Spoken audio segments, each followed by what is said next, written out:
shipboard graphic recorders.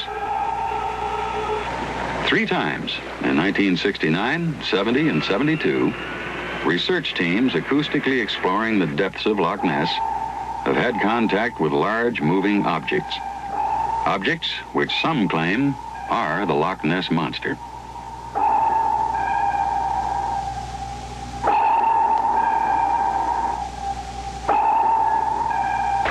The director of one of these expeditions was a Boston patent lawyer and physicist, Dr. Robert Rines, who 4 times has returned to Loch Ness to try to get subsurface photographs of the monster. Dr. Rines each time has dropped waterproof cameras into the loch. Boy out there? Yes. Well, that's right on the edge of a slope. It's in about 60, 65 feet of water. It's going down. So what we'd hoped to do was to lower this there and have this sink into the silt and so forth.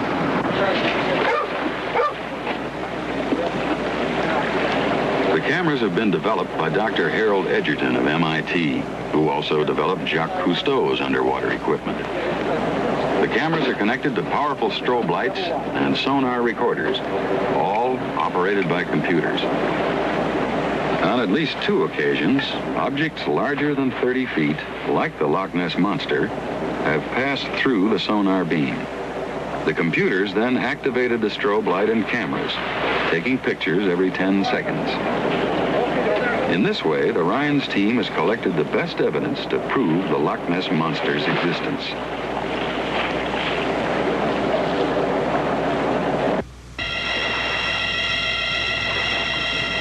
From 100 feet below the surface, they have achieved dramatic photographs, while at the same time recording sonar tracings. Tracings which indicate the passing of 2 large marine animals. On the sonar tracings, even the oft-reported mysterious humps of the creature registered. The photographs are close-up dramatic pictures of a fin, about 8 feet long and 4 feet wide. The fin of the Loch Ness Monster. Reptilian prelude. Now that we know that it's there, what is it? Tim Dinsdale, who has interviewed almost every living eyewitness of the monster, has an idea. Then you get this tremendous body. The forward limbs, I think, are rather smaller than the rear ones. These curious humps, of which I think there are 2 basically at the pelvic and the shoulder girdle, and this region in between seems to be able to change shape. People have seen the back changing shape. They've actually watched it. And then right up the back end, you have, I think, a tremendous swimming tail, like a crocodile's tail, which is used to propel the thing through the water. This mock-up, based on eyewitnesses' descriptions and the various photographs, suggests that the Loch Ness Monsters are a family of plesiosaurs, animals believed extinct for millions of years. As we learned with the coelacanth, extinct is not as final as it sounds. Some scientists now believe Loch Ness is home to 30 or 40 such giant creatures. Creatures the local people refer to as Nessie, a harmless monster. Unless one considers the tragic accident that befell British speed champion John Cobb. Attempting to set a new record on water, Cobb took his boat, the Crusader, onto Loch Ness in 1955.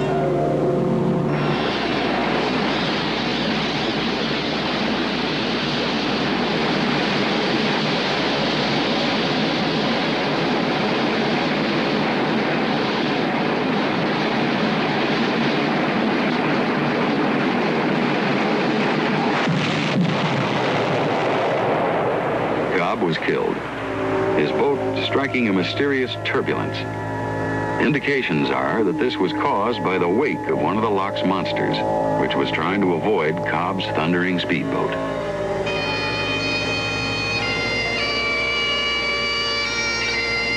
Once rejected by scientists and skeptics, the Loch Ness Monsters are now believed to live in this lake, 24 miles long, 1 mile wide.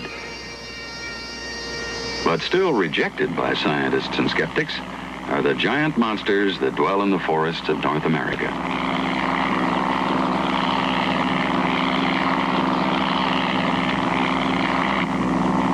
There's still an uncharted wilderness in America where unknown creatures could live. Hundreds of thousands of square miles unexplored by man, mapped only by aerial survey. A wilderness extensive enough to conceal a large population of hairy giants.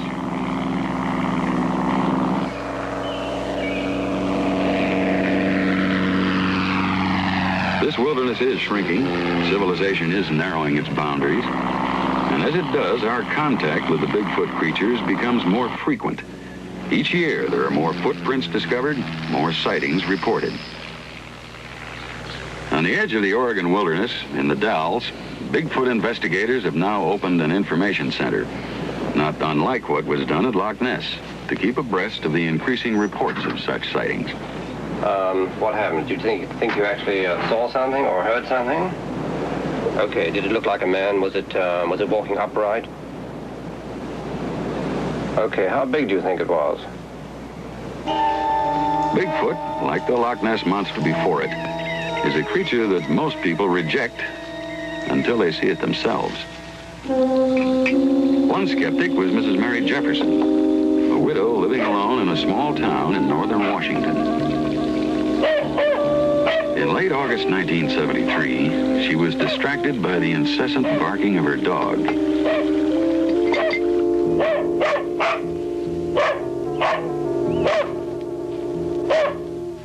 Emerging out of the wilderness, perhaps because of the recent forest fires to the north, came a creature Mrs. Jefferson had never seen before.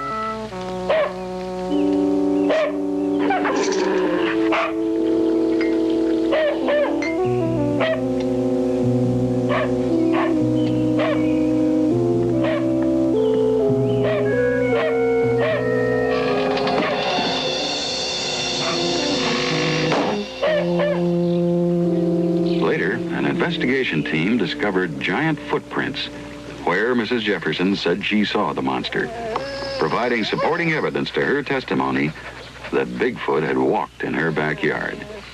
He was 8 or 10 feet tall, and he weighed 700 or 800 pounds. Now, he walked upright like a man, and his hair, well, it was brownish, and it stood up on end. It was all tousled, and his face was just hideous. And he smelled. The search for Bigfoot in the United States is in its infancy. The search for a relative of the Bigfoot has already been underway in Asia for over half a century.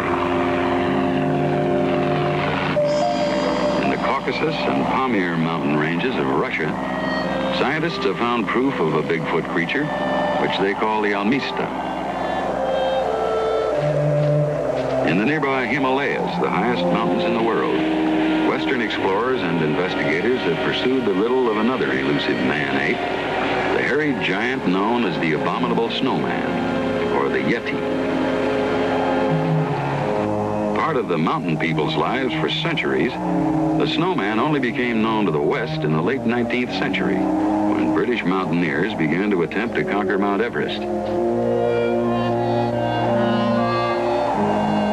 But it wasn't until 1951, when veteran climber Eric Shipton discovered a new pass at 19,000 feet, that actual evidence was collected. Shipton, standing where no man had ever been before, took these photographs of giant man-like tracks. Once a non-believer in the Yeti, Shipton remembers. Well, I must say I felt I had a very strange feeling inside. I've often seen these tracks before, but hitherto I'd always been a bit of an agnostic about the whole question. But seeing these tracks so absolutely fresh and clear, well, there seemed to be no doubt about it at all. And it was that really gave me a very eerie feeling, that here one was in the presence of something quite unknown.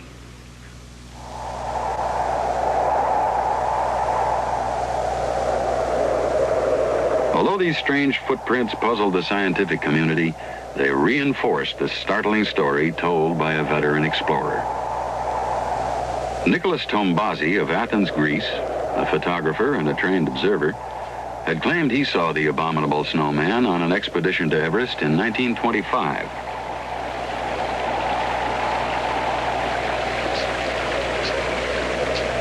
Almost never seen by Westerners, the snowman was glimpsed by Tombazi in a clearing only 300 yards away.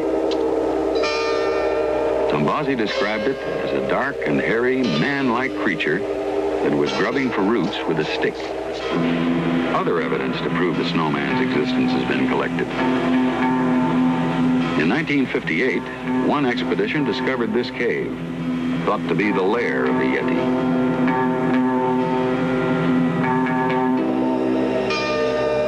And in 1961, another expedition came across what was believed to be the hide of a Yeti. Another discovered what was believed to be a Yeti's mummified hand, and what was said to be the hide of a Yeti's skull.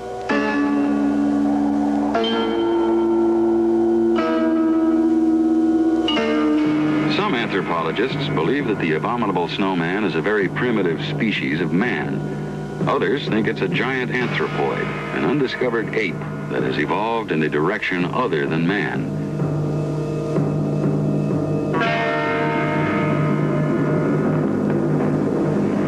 They believe that these giant creatures migrated from Asia to America thousands of years ago on what was once the Bering Straits land bridge, which linked Russia to Alaska. In support of this theory, there is the evidence of Bigfoot's continuous presence in Indian history, appearing in various forms on totem poles and paintings, and being called by different names, like Gilwick, Salatik, Oma, Bukwas, and Sasquatch.